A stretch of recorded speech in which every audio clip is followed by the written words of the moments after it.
the meeting of Shopc to order this Monday, March 25th at 7 p.m. I will defer to Tom or anybody else if I need to do anything else, but. Sounds good to me, Doug. I think they have to vote because they're A roll call, They have right. to do a roll. They do a call. roll call? To open the meeting? Because it's part We virtual. haven't done it before, Oh, but just gotcha, do it okay. to be safe. Hey, Doug, I think they're saying we should do a roll call just because it's a Zoom and remote. So let's do a roll call to open the meeting. Okay, great. Just do a roll call. I'll just go by name. Tom? Aye, I'm here. John Wood? Hi, here. And I cannot see the room, so I believe we have somebody else from Shopc in the room as well, too, correct? Paul Desmond, I'm here. Oh, there you are, Paul. Okay, sorry, it's very small on my phone. And then Al Hamilton. I mean, I think you're going to recuse yourself, but just I'm here. I have to recuse myself with respect to the discussions of the land. Okay, excellent. Thank you. Thanks, Doug. Ready? Go. I'm being asked to lead off. So I'm Freddie Gillespie, Chair of the Open Space Preservation Commission. And we don't have a quorum of the Open Space Commission attending tonight. It's just me. We had posted a meeting, but I canceled it when I found out I wouldn't have a quorum. Posted it just in case they could come.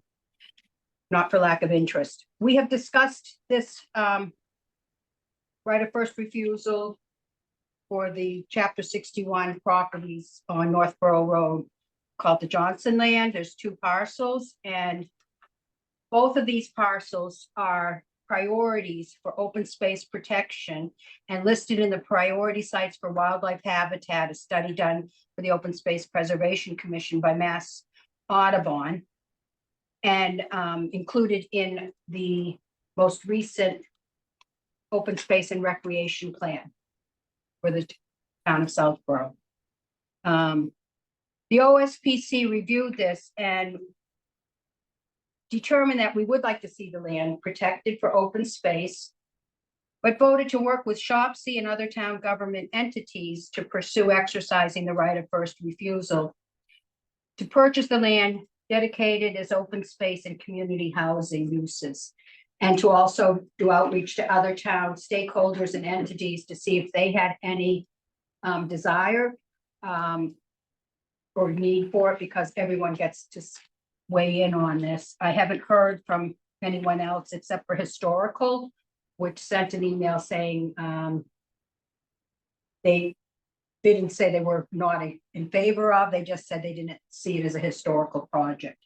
So still want to hear from Recreation. Conservation will probably weigh in at some point with the Open Space Commission's objectives. But the Open Space Commission on some properties would look at them and say the best use is to preserve the whole property as open space if we can do it. When I first heard about this and I brought it to the commission, we thought immediately that it could be a wonderful property for doing a community housing open space combined project. I have familiarity with putting one of these together back when the last Chapter 61 became available to the town on Deerfoot Road. Ultimately, the select board voted 3-2 not to pursue the exercising the right of first refusal, taking it to town meeting. They chose not to, but the process I think would be very much the same. You know, you have to know how you're going to fund it. You have to know what the uses are going to be. And depending on how you're funding it, other things come into play. And why the Open Space Commission Preservation Commission has always been collaborative and wanting to work with other groups. And when we looked here and thought it would fit the bill for doing one of these projects. And as you know, I've been on the Community Preservation Committee in the past for many years, and there are ideal projects. And this one, aside from the historic resource, presents an opportunity for this town. And that we know many people and I personally and the commission agreed that getting meaningful, affordable and community housing in towns is a critical priority. And it also helps reduce pressure on open space parcels that we may wish to protect because they're vulnerable to 40B like any other property, right? So having something that the town can make the choices and decide how they want it developed and how they built really aligns with open space community goals. But we're not going to be running any open, housing component of this. We just felt that it would be a good partnership. I'm also aware from community preservation standpoint where some funds could come from is that it's unlikely to be able to be funded for open space. But it's just not, there's not enough open space capacity, and neither is there enough housing capacity. Working together, we could have a joint project that potentially could be funded. And I'll go over that in a little bit. But I just wanted to say why I'm here talking at a Shopc meeting about open space preservation. And it's because I think this is a great potential win-win for both interests, but for the community as well. We also believe, and I've seen a lot of presentations, that working with a nonprofit builder, and I sort of alluded to this, I've seen presentations from Mass Housing and the CP, Community Preservation Coalition has given presentations on how they usually, my understanding is they like to have the land gifted and then some amount of money towards building the housing, but the communities get to decide how much, where, the look, to some capacity. And I know there's a lot that goes into it, and that's the Shopc side of things, but that seems a good step forward, where the town owns the land and then goes through the process of dedicating the land to, I guess you have to go out to bid. But I saw some beautiful projects done, and I hate using the term project because people start thinking project, but housing developments with affordability at all different levels. So it's not just the 80% we're currently getting, which isn't exactly what I had in mind when I voted for CPA, that we were only, the 40Bs do 80%. The community's going to use taxpayer money to build affordable housing. I've always believed it should be at some lower numbers, a mixed, not just 80%, not just lower income, but, I've seen ones where these builders do, I think down as low as some 60%, all the way up to market rate. And then they handle the rental of it, because one thing we ran into before when I was trying to work on a housing proposal was the town didn't want to buy or be responsible for caretaking of any more units because they didn't feel they had the capacity. That may have changed. That was a long time ago, but that's why this seemed really good that they come in and they sort of work with the community to give you what you want, but then they manage it and build it. It takes a long time, I understand, for tax write-offs, but up to 10 years maybe to put a package together. That's what I heard. Not up to speed on it recently. But what I can say is if we had done the one on Deerfoot before, we'd be there now. We'd have some housing. So one of the components always is neighborhood or objection. So anything you do is going to have massive public outreach and, showcasing what types of things would be built and how it would impact them, and outreach to the neighborhood, leaving anyone off the conversation, even for open space protection, believe it or not, you leave yourself vulnerable. So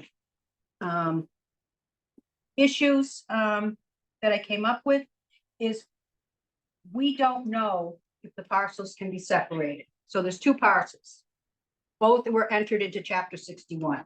If they were entered together, sort of under the same umbrella, then when the P&S comes in, bona fide P&S, you only have the choice to match that for both parcels.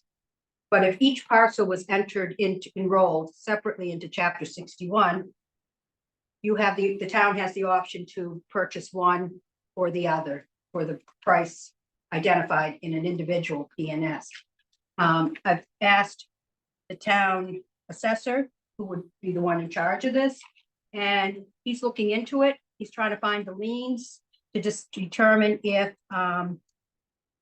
they were rolled together or individually, and that would determine whether we can buy one or both. And I think if it's right there, if it's both parcels, the price tag might be above any capacity I can think of, but it doesn't mean it's not doable, and it shouldn't, you know, there's other ways of managing that someone else could think of.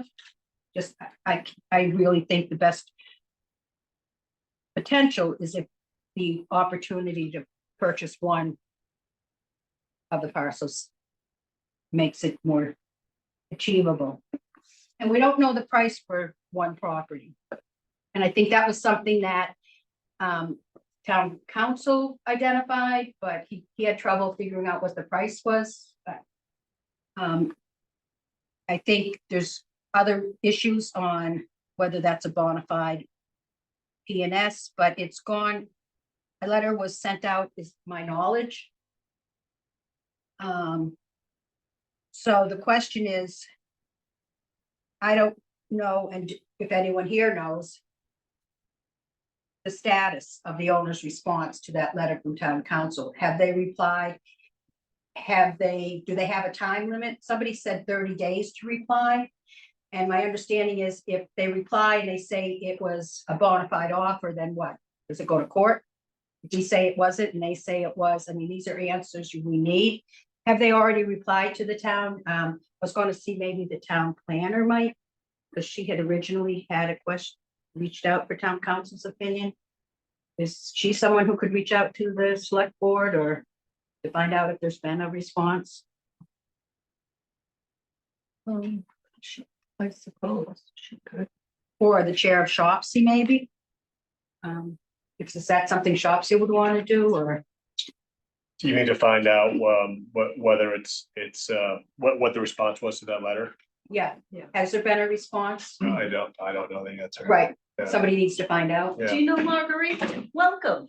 Hi, Marguerite. Do you know if the owners of Johnson Road, that chapter 41 land, have responded to town council's letter? Not that I've heard of. Okay, thank you. So far, Welcome. thank you.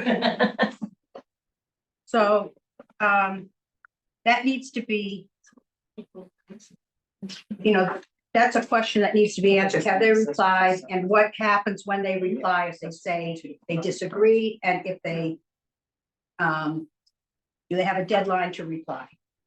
And because if they reply and disagree, you know, that clock could still be ticking, right? Yeah, that's Yeah. my concern that's a question for Jay. You know, because it's, you know, what do I know? But that option agreement looks a lot like a purchase sale agreement. So I don't know whether it's a clear legal question, clear legal conclusion that it's not. And if it is determined, if a court down the road were to determine that this was a purchase sale agreement, this was a valid offer, then the time's been ticking under Right. the right of first refusal. So that, you know, to me, creates a little bit of urgency to, you know, I don't think we can be blasé and just assuming that asset purchase agreement is not a valid agreement that triggers the time limit. I think we should. Well, I would agree that whether it's a valid or not valid, that we act as if, because even It's if probably more it comes prudent way to back, go. Yeah, this is not a lot of time. right. So Before you go on, John, John's Roy's gonna raising stand up. his hand. Go ahead, John. So let's assume that this was a valid offer. What's the deadline for us to purchase it? If that was valid, what's the date? Do we have a date that we're going against right now? there is a date in one of, I think it was Mark Purple's email, if somebody has access to that, where he requested that the select board would like any input on interest and how to fund it by the 12th of April. And I think that email at the bottom might have listed it. Thank you. No, it just says that the select board, June, you're right, Freddie, June 4th. Looks like the offer from the seller was received on February 5th. 120. It expires on June 4th from our email. Okay, so maybe it doesn't, but we should act as if, And then- Absolutely. even if we find out later that it doesn't, you still need to be full steam ahead because the second one could come back. And then, so that's the end of that segment of my notes. My next thing is funding. Shopc, Freddie, you have anything I want to say to that? To say to what? To what you've spoken to so far before you move on? Shops, you want to add anything Any to it? comments? Oh, sorry. The issues. We don't know the price for the property. We don't have a bona fide PNS that meets the requirements of chapter 61 per town council's letter. Can someone find out? I'm just going over them and we don't know if the properties are separated. So June 4th, what's that date? That's the 120th day. So that means we have to have gone through town meeting and had it approved by that date. You have to have the money in hand, I believe. Town meeting is what, 45 days to call a town meeting? So that's probably, the selectmen are having it on their agenda, April 23rd. Is when they're gonna discuss it. That's it. Mark said that in his note. So they're either gonna say yay or nay, and at that point, if they say yay, then they'd have to call a special. So I'd chime in with just a couple of discrete points, I guess, of various things you've raised. So one question regarding whether this is two separate 61A filings or one combined for the whole thing. So I'm just looking at the notice of intent that the landowner sent to us. And it does reference chapter 61 liens in the Worcester County Registry of Deeds, book 6742, page 62. That document should provide the answer as to what under that recording, whether it's a 61A declaration with respect to both properties together or with respect to only one. The fact that there's only one citation leads me to believe that's probably both. You said book 742, page 60. 6742, page 62. This is on page 1 of the notice of intent to sell that the landowner sent to the town. There was some reason the town assessor was looking for the liens, so Okay. whatever reason that. Yeah, I mean, that's on the registry of deeds. It wouldn't necessarily be in the town assessor's records, I guess. Although they should have a special tax treatment for that property. But anyway, so that's one potentially quick source for the answer to that question, whether it's both parcels or one parcel. But leaving that aside, just to chime in on the nature of the project that would go on it and how much would be affordable and go into those questions that you raised earlier.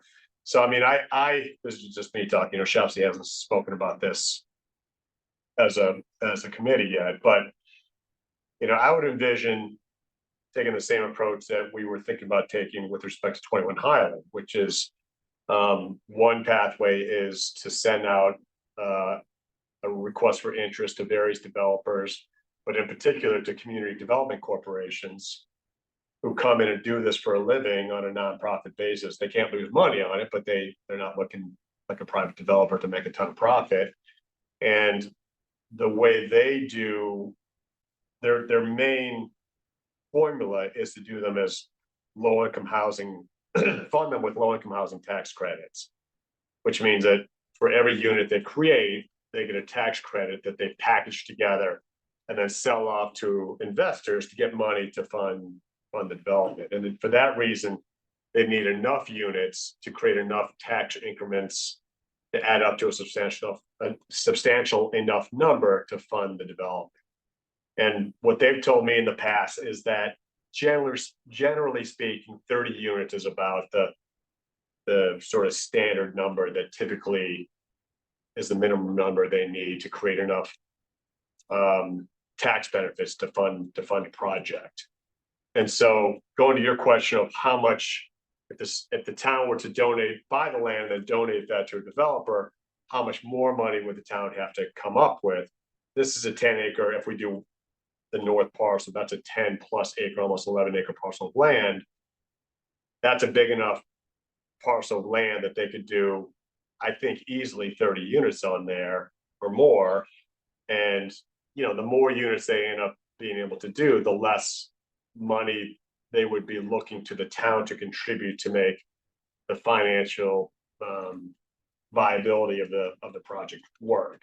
So the more units they have, so unlike 21 Highland, which is a much smaller site, and there was a question of how many units you could get on there. A 10-acre site, if we use, let's say, 4 acres of it, or 3.5 acres, I think we could easily get 30 plus units on there. So I think from the town's economic standpoint, it would mainly buying the land and then contributing that land, I think. And then from an affordability standpoint, Freddie, you mentioned, hey, 40B projects are 80% financing for 25% of units. These would be, first of all, they'd be all affordable units that are operated by these community development corporations. They also would continue to own it and rent it. That they would own it. The town wouldn't own it. The town wouldn't manage it. The town wouldn't manage the rentals. They would own it. They would rent it out to low income people. They'd manage the whole thing. And my understanding is under the low income tax credit mechanisms, I think a certain number of units have to be 50% of AMI. And then I think it ratchets up. A smaller percentage can be 80% of AMI. And I think there's something in between, like 80 and 50, and maybe someplace it's I've heard 60. 60 maybe. So there are different levels, but definitely a substantial number of those units under that program would have to be 50% AMI. So I think that's a project that would, meet a lot of the criteria that we'd be looking for. And from an open space standpoint, 10 acres, 11 acres we wouldn't do a project I don't think we do a project that big that would take the whole space. That on 3 acres, they could do a 30+ unit project and then leave the remaining 7+ acres as open space to be, this partnership between Shopc and the open space preservation group. The only issue with that is using CPA money. The way it stands right now is there's more housing money available in the buckets. So that's two things. Like I was going to talk about funding. So I don't have exact numbers for everything, but I did a broad brush look, and I think, at the $2 million, we could maybe make it.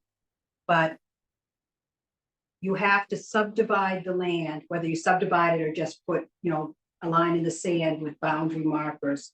However much money the land goes for per acre, and if there's a differential between some acres are more expensive or not, this P&S seemed to average them all the same. So whether it was wet, it costs the same amount per acre.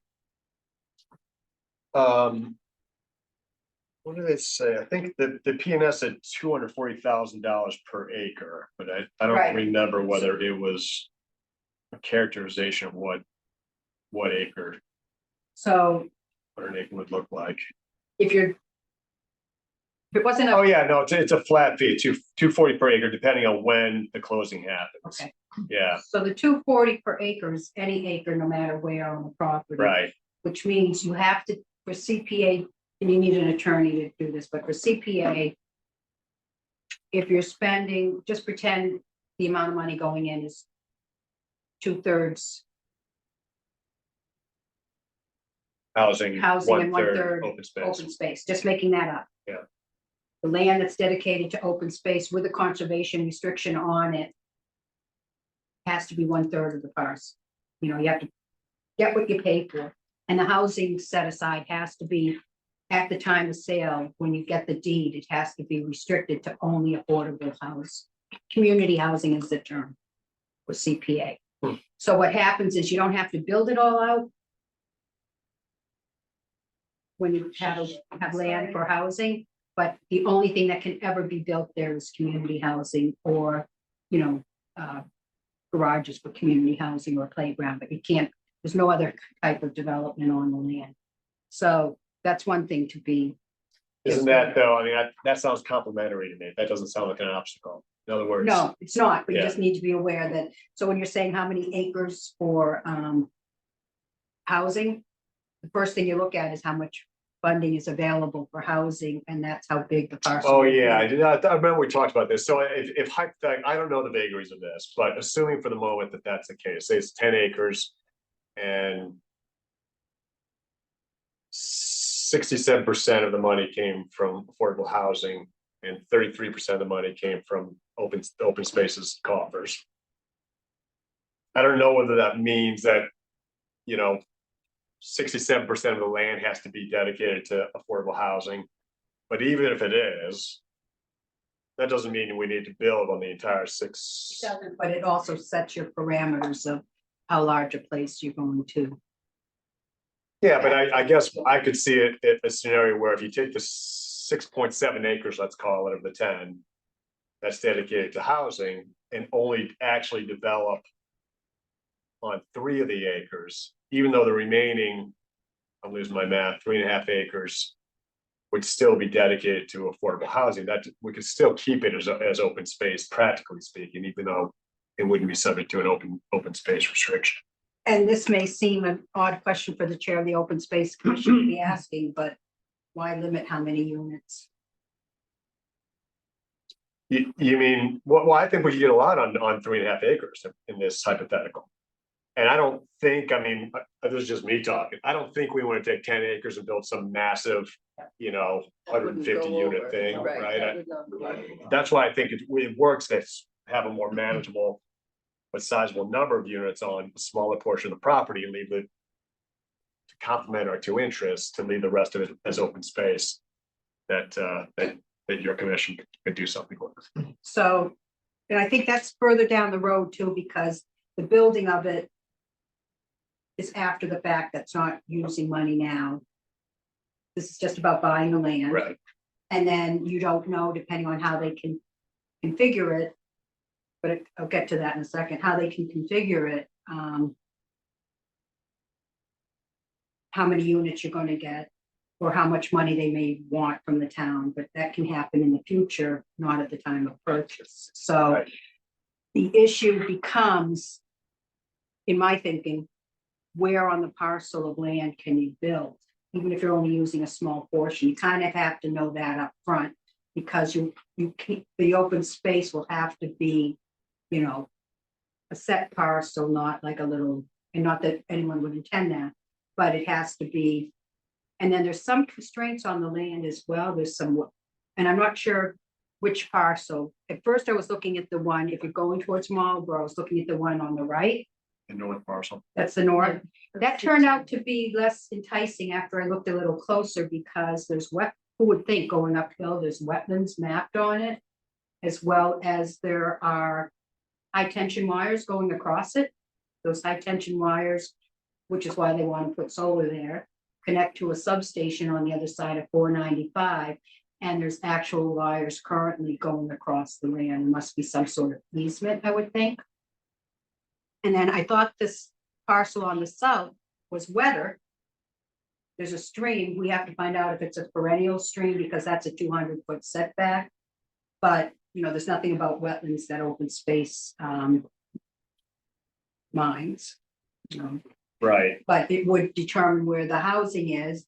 But then you also get into, for community concerns, is, finding a way to have some scenic view available. And on the other parcel on the north side, if you build closer to the street, which is more affordable, which is what I would think the more better location for housing would be, then you're putting the open space under the high tension wires, which, nothing to prevent that, but I just. Although it's a big site, I mean, 11 acres, I mean, it's high tension wires don't take up. Are they high tension wires along the 495 side of the Cutting across. cutting across? I'm not sure exactly how much of the parcel, but it's just, Yeah, I'm just throwing out things to think about if you move forward, because you don't want to have these hit you after you're down the road. Like, well, yeah, I figure out mean, which although side you want. there's not a ton of time between now and when the right of first refusal runs out to really plan in a meaningful way any real project, You don't need to plan the project, but you need to decide north or south. Yes, And at Yes. first I thought north and now I think south, Hmm. depending on, but the river comes into play. I don't know the site that well, other than pictures. I wonder if anyone else on Shopc happens to know. Doug, do you happen to know anything about these parcels? Not beyond driving by them several times. I've been Yeah. able to get out there to see a detailed walk. So Maybe something to explore further, you know. GIS is a pretty, where I got some of my info and where the wetlands are and, and you can get the topography and you can. I didn't see an easement for the high tension wire, but when you use the aerial views, you can see them cutting across. And you can also see them on 495, where I first became aware of them. So anyhow, the next part I had was, so funding. You need CPC support to move forward, the Community Preservation Committee, if you're going to use community preservation funds, and how that works is someone has to submit an application. First, you have to be moving forward, and you need obviously the select board to support this. And it would likely be the select board who would have to submit the application, although it would probably be Shopc and Open Space Commission working on the application, but then, you know, but CPC needs an application. And But can I ask you a quick question, just in terms of overall gameplay? Say, you know, it sounds like Open Space and Shopc both support the town exercising the right of first refusal if you can buy one or the other parcels. But ultimately, I think the select board is gonna need to make the decision whether they're gonna exercise the right of first refusal or not. I mean, is that the next steps of Open Space and Shopc and anyone else who may be supporting it? Going to the select board to encourage them to. well, the select board asked us to, through Mark Purple, asked us to have comments in by the 12th. Okay, However, CPC decided at their March 14th meeting that they would put the right of first refusal for the Johnson land would be on their agenda on the 4th. So they're giving us the opportunity to come in and talk to them, as well as their CPC members. You know, it would likely be a CPA project. There's other, you know, stakeholders on the committee. And so they already, before this meeting was even planned, they agreed to put it on their agenda. And then I spoke with the chair today.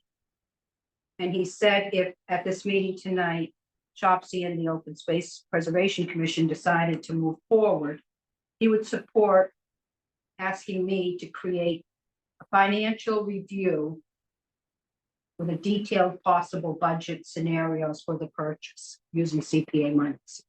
So what that means is I took a broad look and said, I think we can do it.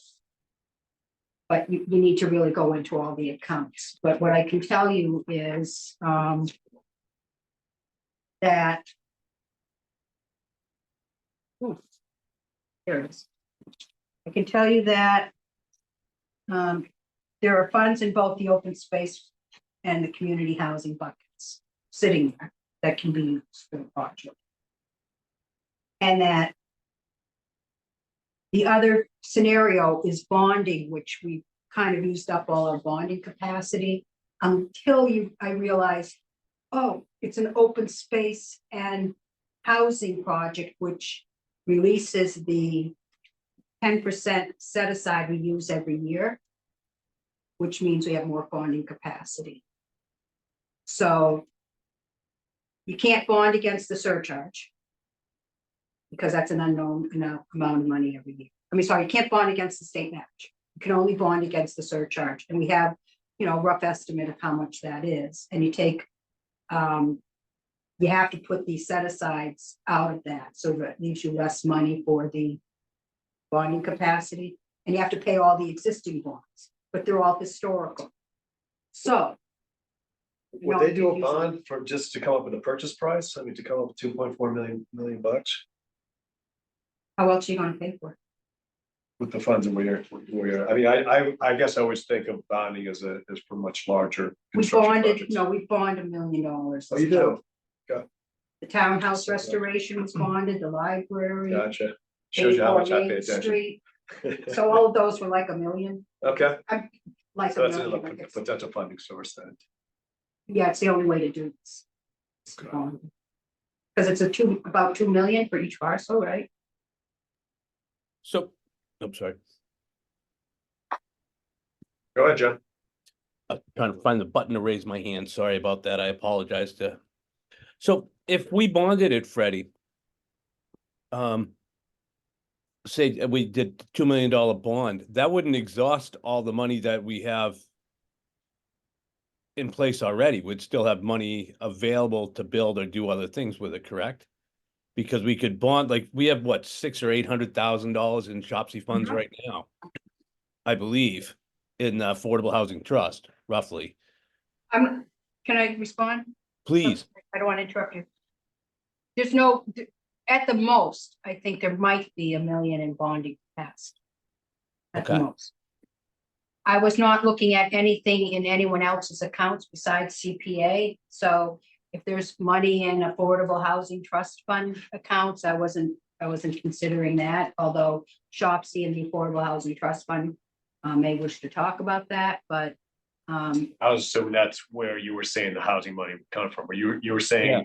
I think you're gonna need it, but Yeah. that's not up to me to say what some other committee should. But when you do. were saying that you did an initial assessment and figured that Shopsy had affordable housing funds for roughly 2/3 of it, and there was money for open space for roughly 1/3. Where was, how Okay, was that? so what What happens were those is there's a, sources? every year you put money in a bucket, Yeah, we call it buckets. You have to put them in a set aside for historical preservation, open space, and community housing. And none of these funds belong to anybody. They're based on an application that comes in. So if you haven't spent it, it stays there. It's unlike town budgets where you use it or lose it, Yeah. it can build up. And right now there's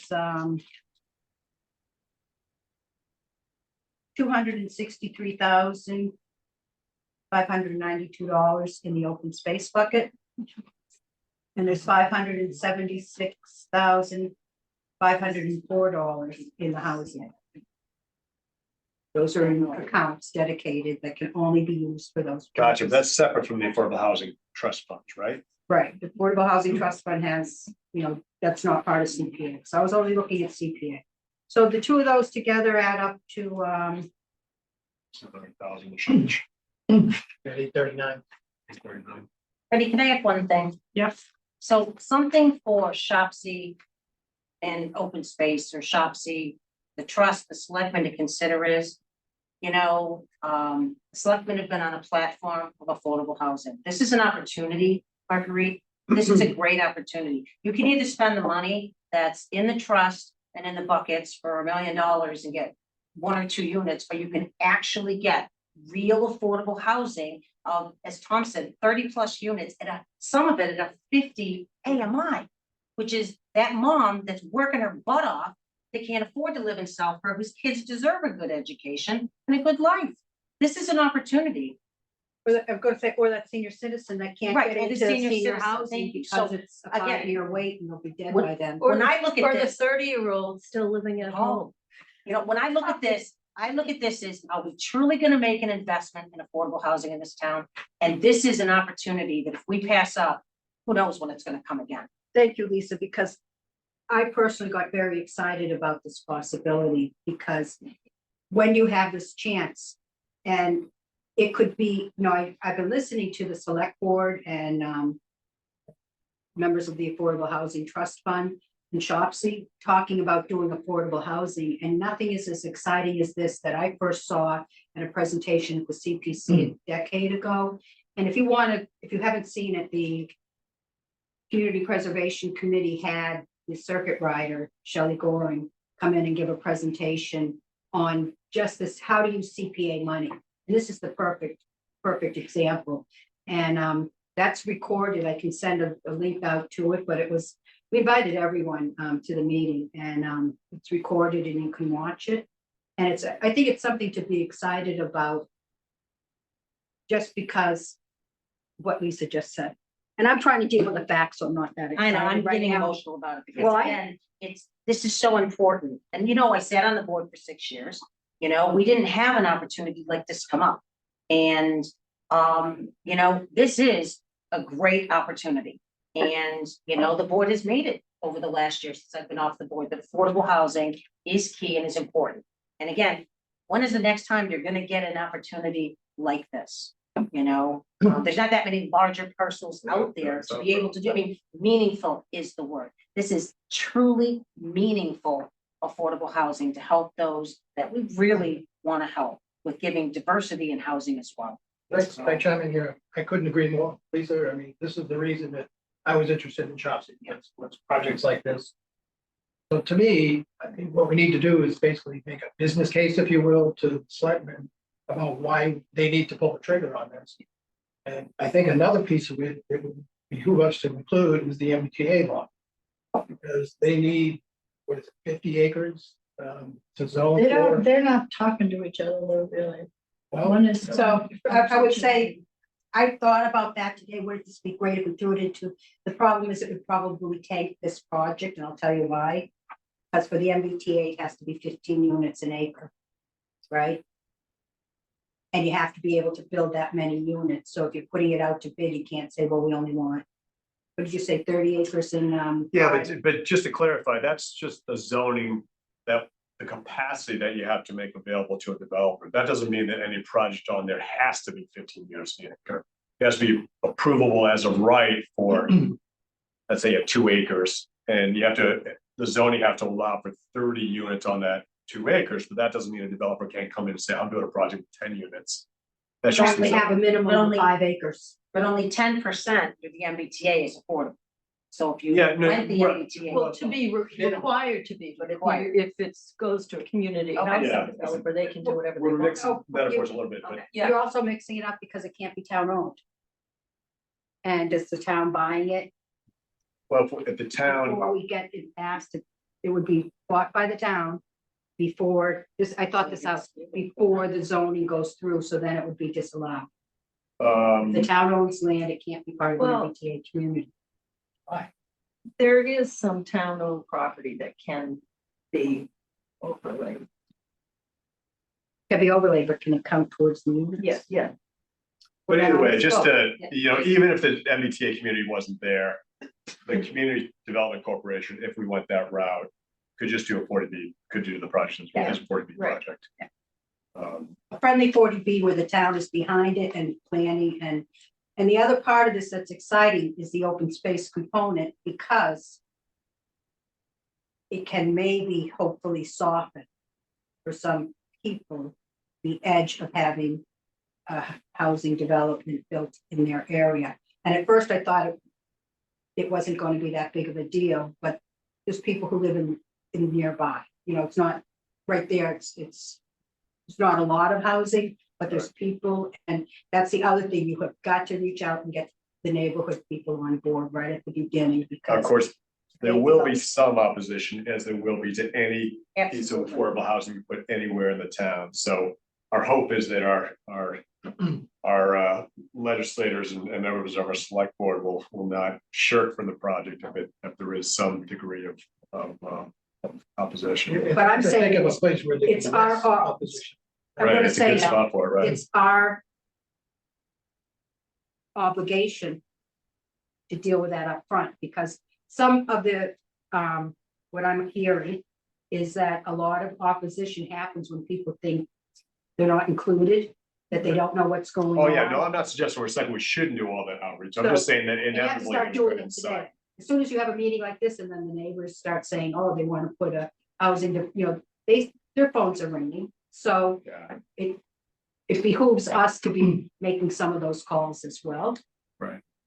Freddie, can I go back to one other thing we talked about earlier? I'm not sure I got a clear answer to it. So you talked about the funds we have in the CPC coffers. 5 and roughly 8 and change that we just talked about, but separate from the Affordable Housing Trust Fund funds. So just so it's clear in my mind, are we able to tap into the Affordable Housing Trust Funds to also bring that to bear for the purchase of the You property? have to talk to the Affordable Housing Trust Fund Committee. Right, but So- is there some funding mechanism barrier that would prevent that from happening other than, No, it's Okay. exactly the type of project Yeah. that they should should be or funded. could, Okay, I don't like to say should, but I would imagine they would be excited about. yeah, my point, that $800,000, that's in CPC funds, that's currently allocated to community housing and open space, isn't the only potential source of funds to. Right. To apply to the acquisition of property, right, John? John, Correct. So now we're at 1.2. Yep. Which means bonding the 800K. And Oh, is that all this, it's in the affordable housing tribe? 122, I believe. 422, okay, gotcha, yeah. I just made. Doesn't up add a up to number. too much I've more heard, money. I have 500 on the brain, Okay, right? And there might be more state money available too, if we dug in a little bit too. State money, how? With the new administration with housing, they might have different grants and stuff that once we get it, not to help bond this particular piece, but say we get the land and are able to bond it, you know, if we need money to do different things afterwards, it could be engineering studies or different things like that to help us set up the parameters of open space versus housing versus all that. So I just personally think this is a great opportunity. It's a once in a lifetime opportunity. So the other thing I was going to say, which ended up in my mailbox, yesterday, and I called the director at the state today, is there's the new grant for the land grants for open space. I was going to mention it because it's up to $500,000. And I read through the bid documents and the grant application and still called to make sure I understood correctly. But basically, there's no way to do it for us on this project in this timeline. But I'm bringing it up because you have to have an application in, and I think it's by June or July something, and then it gets awarded in early fall. And you can't purchase the land before you get the award. So I said, so you're taking out any chapter 61, most that don't fall within your little tight time, right? They said, well, some people get land trust to purchase it, and then you pay them back. And I said, I don't know a land trust that's going to give us $2 million on the chance that the town meeting will pass and hold, has that kind of money lying around. I'm only bringing it up because if for some reason this qualified offer gets delayed, or they have to come back with something else and it gets pushed down the road, there's a potential another $500,000 up to potential. It's a challenge to put these projects together. They usually, if I recall, Chestnut Hill Farm, we spent like a year or two. And we had town planner, you have a lot of work to do to get one of these grants. But I'm bringing this up because. Freddie, just one second, I'm sorry, Doug Mance has his hand up. Freddie can finish. I just want to jump in when I get a chance after that. Go ahead, Doug. So, just want to just quickly say, so I definitely am in favor of us trying to figure out how open space and Shopc work together to preserve, land or create affordable housing opportunities, especially through the 61A offerings. So that makes a lot of sense. I guess one question I have, because it was great to hear all the numbers. I think just one of the parcels, I think it's 9 and 11 acres. I'm trying to remember the two different sizes, right? I thought it was almost 20 acres combined, but Tom, do you remember? I thought even the individual parcels are pretty big, correct? yeah, the north one's like 10.7, the south one is like 9.8. I don't know if that's exact, actually. I have it. It was 8.76 and 10.76. Yep. Yeah. So 2 million is short. Yeah. So what I was gonna say, yeah. So each of them by themselves is probably over 2 million. And so not to bring up another factor here, but if they're really not separate parcels, $4 million seems like a huge lift for the town, which may not be possible. Right. So all I would say is that this might be when we talk about, getting feedback to the Board of Selectmen. I mean, obviously that's a critical factor because, if it's not split out into two parcels, how do we afford it? One, and two, I'm definitely in favor of any kind of affordable housing opportunity, But this really is on the fringe of town, right? You know, so it's not like a great walkable neighborhood where people can get to. I mean, you're definitely in a, you know, type location, but I just think a gating issue is gonna be, is it two parcels or considered as one? Because if it's one, I just don't know. This is a question for, you guys have been involved much longer than I have been, but that seems like a very steep price to try to take down the whole thing. Yeah, I agree, Doug. That's one of the things we talked about earlier. Because we thought that if they are together and the right of first refusal really is for both or nothing, then it's probably Yeah. not feasible to buy it. So the final comment I think I have that I was planning to say is that there's a lot of what ifs and, you know, really hard to put this together in this short amount of time. But if you don't, nothing ventured, nothing gained, and if you don't try, and I think it has the potential to be a really amazing, beneficial project for the town. However, if it's not, say we work really hard and we try, I'm not saying don't work really hard and try to make it happen, try to get support from the select board. If it's not, I think this conversation we're having here should continue. Yeah. Because if we had been looking at this parcel a few years ago and approached the property owner, why aren't we doing that? Why aren't we looking at some other larger parcel undeveloped in town that we could put this money together instead of chipping it away at these, you know, a duplex or a couple of units? So put together a meaningful parcel that get a lot of people behind it and work towards it, get the state land grant money for the open space component, get, you know, find something that people can really get behind and look for something proactively. Because to really do a good project, it usually takes a lot of time. And even if there's other chapter 61 land, I'm not saying I want to see housing on all the parcels that are great for open space, but I also don't see a lot of money out there for open space preservation if the next one comes up, right? And here's an opportunity to use housing and open space together, which is a perfect CPA. If there was an antique house on it, it wouldn't be better, right? But, you know, could look for that too. Yeah, no, totally agree. John, your hands up? Yeah, so we're not putting the cart before the horse. Mr. Vice Chair, Doug, I'd like to make a motion to have Shopc reach out to the town attorney and find out if it is truly a bona fide offer that's been accepted, and if they will separate the parcels. If we could write a letter and get that taken care of, so at least we have that information, because time goes by quickly.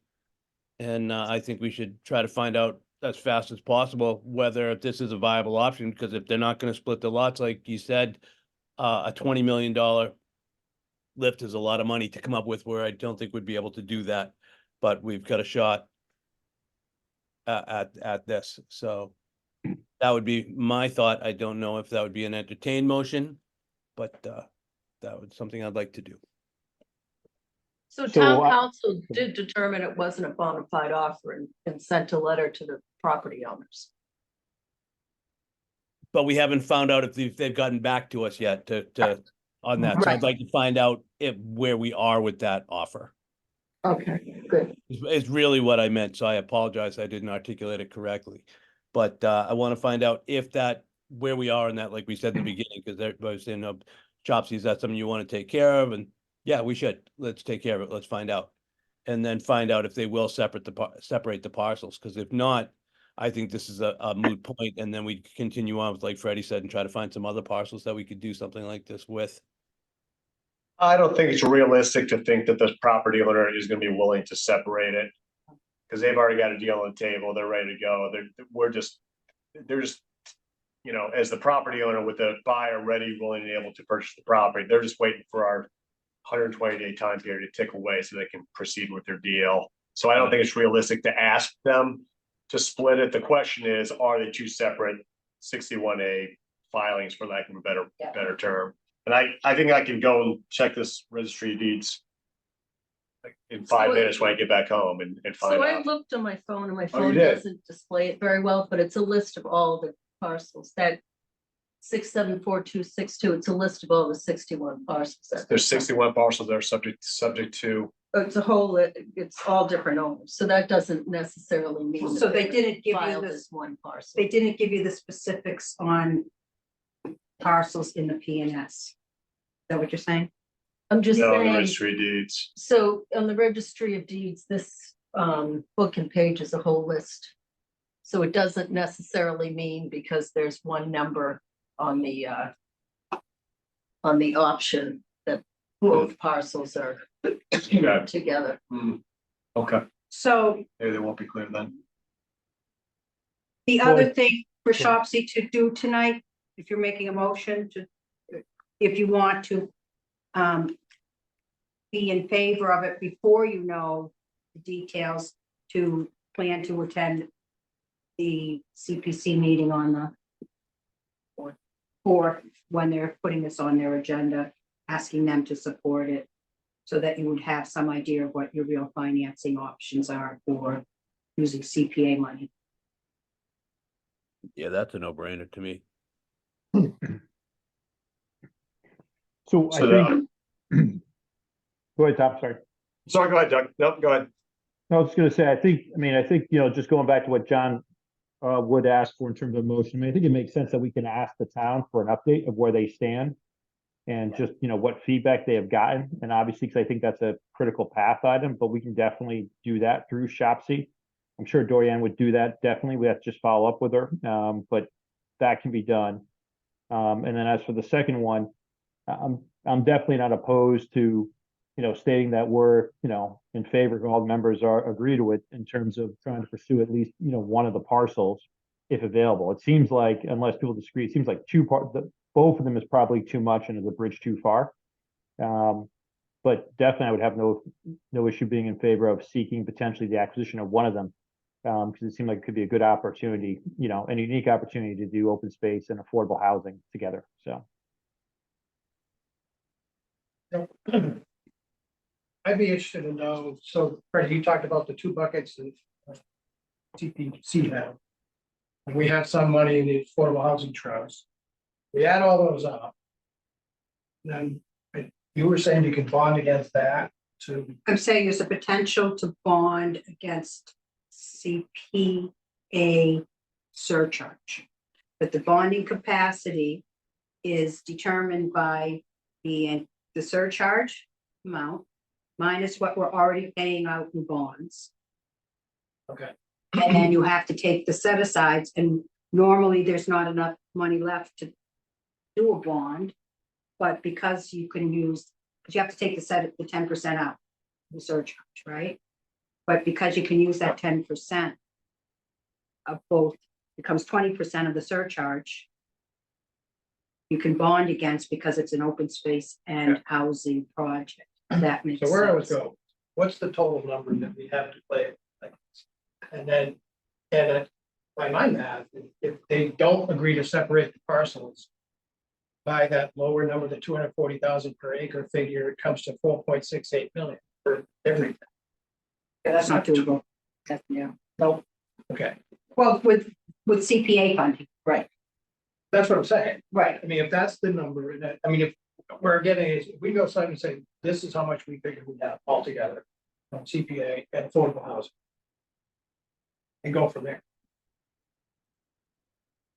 If you determine to go forward, you attend the CPC, you're going to go to the CPC and say, we want to move forward with this. I'm going to tell the chair, and he's going to tell me to do a full financial dig into. Okay. I don't have the full numbers right now. So what's your off the cuff thought that you can do 2.5 million, but definitely not? Off the cuff, I was thinking, I was running 2 million in my head, but I wasn't counting the Affordable Housing Trust Fund bucket, not bucket, that's not a bucket, that's another entity's accounts, so you have to talk with them. I was just looking at CPA, and I thought it was a close call, but I thought maybe 2 million. So here's the other thing, depends on how much how much you have in an annual amount that you can pay towards a bond. interest rates and all of that go into how much it actually comes out to be, right? So I have an email into the town treasurer to see if he has any guidance on what it would take. So the big thing is whether the parcels were entered separately into 61.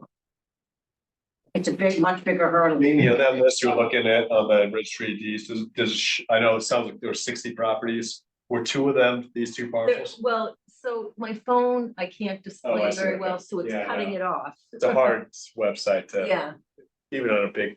so I don't know, it's, not 60, it's a list of all the 61 As at that time. And I see that a lot of them are, looks like JOH, which I would think would be Johnson. And there are 1, 2, 3, 4, there are like 5 of them. So property owners tend to put them in separately because then they can pull them out separately. So I'll have to look when I get home on my lap. But then there's also reasons why they put them in together, so it depends on their. Yeah. So if I was to summarize, it sounds like, I'm not sure we need a motion for this, but, you know, I think first we do need to follow up with town council or the town manager to determine, you know, just any additional information that's happened on the discussions, or if someone has, Tom, to your point, has actually followed up on the, you know, the 61A registry, you know, to find out whether or not this is 1 or 2 parcels. Because if it's 1, that's going to be kind of a quick answer, to be honest, just given the hurdle to acquire all of it. But if it's 2, I think that really makes it a possibility, at least for a discussion or pursuing further. But does everyone agree with that? Oh, it doesn't make it for me, sorry. I I'm don't not know ready if to that give means up even if it's two. but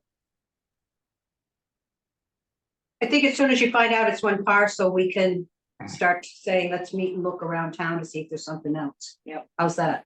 Sounds like a plan. But if it's, which means not dropping this conversation, but moving on realistically, but you need to be sure it's 1 parcel. And otherwise, I would suggest that your next move, find out what the response to the letter from town council through the select board on the bona fide PNS. And then in addition to that, tell me that you want to go to the CPC on the 4th and I can start communicating with the That's chair. April, I'm sorry, was that April 4th you said? Right, they've set that date so they would be able to meet before the request from Mark Purple to have an answer from these committees by the 12th. So if you find out before the 4th that it's a 1 parcel, you don't have to go, and I can recommend to chair that he doesn't need it on the agenda, but until you know that, you want to act as if.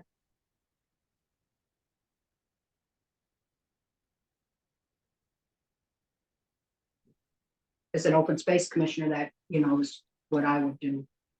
The open space commission can't move forward on this without the housing, and housing can't really move forward on it. Yeah, without so we should know open before the space. 4th as to whether if it's all 1 parcel and we think it's too pie in the sky to do it. If that's the case, then you know.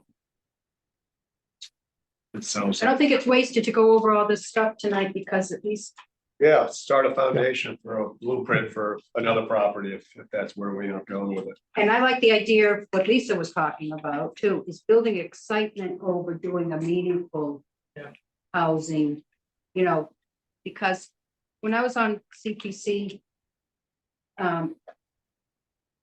we built 2 affordable houses in town, and then I know of some housing for duplexes in a subdivision that get bought and sold, and often when it's time to sell, there's a problem.